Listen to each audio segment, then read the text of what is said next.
एक बहस जो चलाई जा रही है इस देश में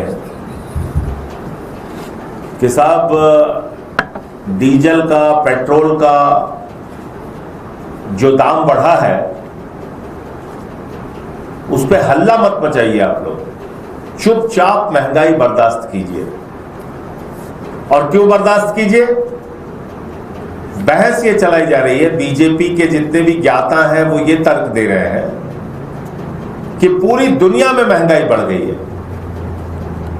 कच्चे तेल का दाम पूरी दुनिया में महंगा हो गया है, तो इसलिए डीजल और पेट्रोल महंगा आपको खरीदना पड़ेगा। मैं उन लोगों से ये पूछना चाहता हूं जो लोग ये तर्क दे रहे हैं कि जनता को महंगाई बर्दाश्त करनी ही होगी, कि भाई जो कमर्शियल सिलेंडर 1500 रुपए का मिलता था जनवरी में तो कोई युद्ध नहीं शुरू हुआ था, वो आज की तारीख में 3100 रुपए का हो गया। 3100 रुपए, 2 गुने से ज्यादा दाम बढ़ गया उसका। जो 5 किलो का सिलेंडर जो छात्र, मजदूर, किसान, गरीब आदमी इस्तेमाल करता है वो 261 रुपए महंगा हो गया। और डीजल पेट्रोल आपने 3-3 रुपए महंगा कर दिया, 3.25 रुपए के करीब। और आप कह रहे हैं महंगाई बर्दाश्त करो, बोलो ना कुछ। मोदी जी ने कह दिया अब आप इसको बर्दाश्त कीजिए। क्यों बर्दाश्त कीजिए? अंतरराष्ट्रीय बाजार में देखिए कितनी महंगाई आ गई है। अरे भैया, जब अंतरराष्ट्रीय बाजार में 20 रुपए डॉलर, $20 प्रति बैरल, $30 प्रति बैरल कच्चे तेल का दाम था, तो हिंदुस्तान में आपने डीजल पेट्रोल का दाम सस्ता किया था क्या? डीजल पेट्रोल की महंगाई कम की थी क्या आपने? टैक्स कम किया था क्या? आज आप हवाला दे रहे हो कि कच्चे तेल का दाम अंतरराष्ट्रीय बाजार में $120 प्रति बैरल हो गया है, $110 प्रति बैरल हो गया है। लेकिन जब ये $20, $30 प्रति बैरल था तो क्या देश में आपने डीजल पेट्रोल सस्ता किया था? नहीं किया था। और इस देश की जनता से 12 वर्षों में प्रधानमंत्री जी ने 44 लाख करोड़ रुपए टैक्स के नाम पे वसूला है। याद रखिएगा, जीरो लगाते लगाते आप थक जाएंगे। 44 लाख करोड़ रुपए, 44 लाख करोड़ रुपए। क्या तर्क दिया जा रहा है बीजेपी के द्वारा और मोदी के समर्थक मीडिया के द्वारा? क्या कह रहे हैं? कह रहे हैं साहब कंपनियों को प्रतिदिन 1000 करोड़ का घाटा हो रहा है, कंपनियों को प्रतिदिन 1000 करोड़ का घाटा हो रहा है। इन्हीं कंपनियों को 3.5 लाख करोड़ रुपए का मुनाफा हुआ है। 44 लाख करोड़ रुपए टैक्स और कंपनियों को मुनाफा 3.5 लाख करोड़ रुपए। तो जब इतना मुनाफा आपने कमा के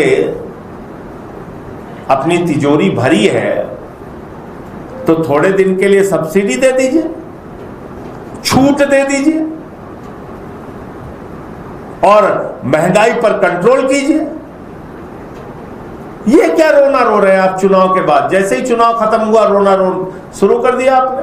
महंगाई तो बढ़ानी पड़ेगी, महंगाई तो जरूरी है, महंगाई तो देशभक्ति है, महंगाई तो आपके लिए कल्याणकारी योजना है।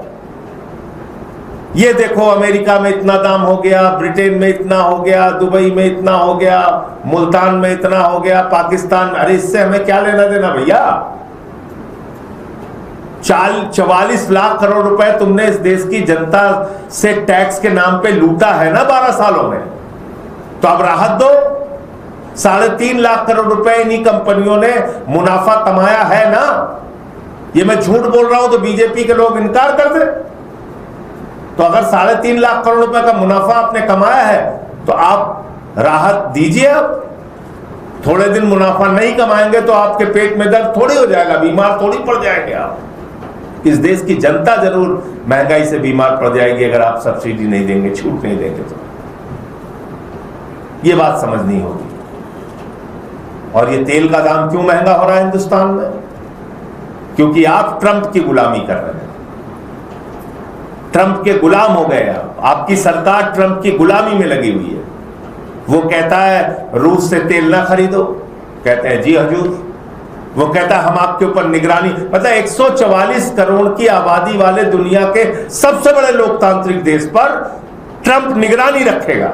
उसका गृह मंत्री, विदेश मंत्री, वित्त मंत्री निगरानी रखेगा कि हम कहीं रूस से तेल खरीद रहे हैं कि नहीं खरीद रहे हैं, और अगर खरीदते हुए पकड़े गए तो हमारे ऊपर टैरिफ बढ़ा देगा। ये धमकी दिया उसने। तो हमारी कोई संप्रभुता, कोई स्वाधीनता बची है? नहीं बची है। ऐसे समय में जब देश संकट में है, रूस से आया हुआ जहाज सिंगापुर घूम गया और आप गैस नहीं खरीद पाए उससे, क्योंकि अमेरिका आपको डांट रहा था, बिगड़ रहा था। रूस आपको सस्ता तेल देने के लिए तैयार है, उससे आप तेल नहीं खरीद सकते क्योंकि अमेरिका आपको डांट देगा। तो आपने तो देश की संप्रभुता ही खत्म कर दी, स्वाधीनता ही खत्म कर दी। आप तो ट्रंप के गुलामों की तरह काम कर रहे हैं। मोदी जी, देश सर्वोपरि है, देश सबसे बड़ा है।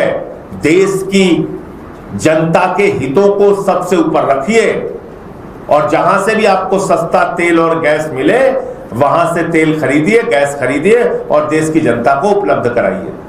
वो चाहे ईरान से मिले, वो चाहे ओमान से मिले, वो चाहे अरब देशों से मिले या रूस से मिले।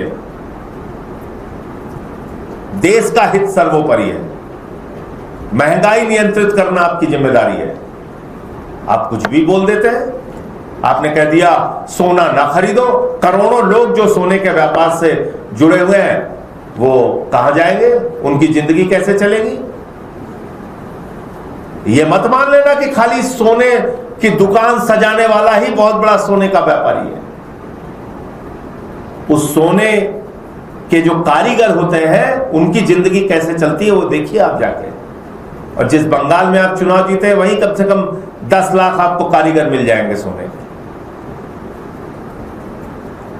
तो आपका तो काम बन गया, बस ठीक है, सबको उसके हाल पे आपने छोड़ दिया। खाद ना खरीदो, खाने का तेल ना खरीदो, विदेश की यात्राएं ना करो। विदेश से यात्रा, 80 करोड़ लोग देश में 5 किलो राशन पे जिंदा है। आप सलाह दे रहे हैं सोना ना खरीदो। अरे कौन खरीदता है सोना? कौन जाता है विदेश की यात्राओं में? आपके मित्र, आपके दोस्त, आपके करीबी, उनको आपने तो कभी नहीं मना किया। खुद तो चलिए आप प्रधानमंत्री हैं, हर दिन इस देश से उस देश, उस देश से उस देश दौड़ते रहते हैं, कोई बात नहीं। लेकिन आपने अपने लोगों पे कोई प्रतिबंध लगाया?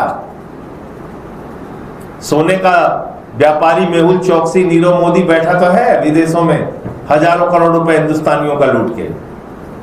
उस पर आप कोई कार्रवाई नहीं करते। देश की जनता को आप कह रहे हो कि अब मंगलसूत्र ना खरीदो। पहले कह रहे थे विपक्ष वाले मंगलसूत्र छीन लेंगे आपका। तो ये जो दोहरा चरित्र है, अभी बताइए आप, मैं देख रहा हूं जयपुर में साइकिल से पेट्रोलिंग हो रही। बताइए आप, कोई चोर आएगा वो बाइक से किसी के साथ छेड़खानी करके या उसका गले का हार किसी महिला का छीन के भागता रहेगा। हमारे जयपुर वाले साइकिल से बेचारे पीछा करेंगे, साइकिल से।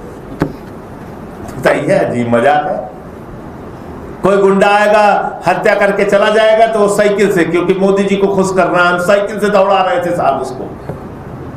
कहने रहे वो तो हत्या करके चला गया बाइक से, कहने साहब हम साइकिल से पीछा किए थे, निकल गया, भाग गया, क्या करें?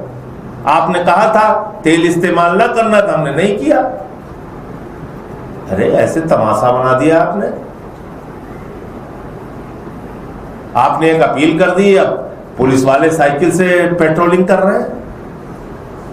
कोई बड़ी से बड़ी घटना हो जाए कोई मतलब नहीं, अभी इसमें भी 4 तर्क लेके आ जाएंगे। तो इसलिए हर चीज को, अब नीट का पेपर अब चल तो रहा है, उसमें कई जगह मैंने देखा कि अब इसको भी देशभक्ति से जोड़ दो।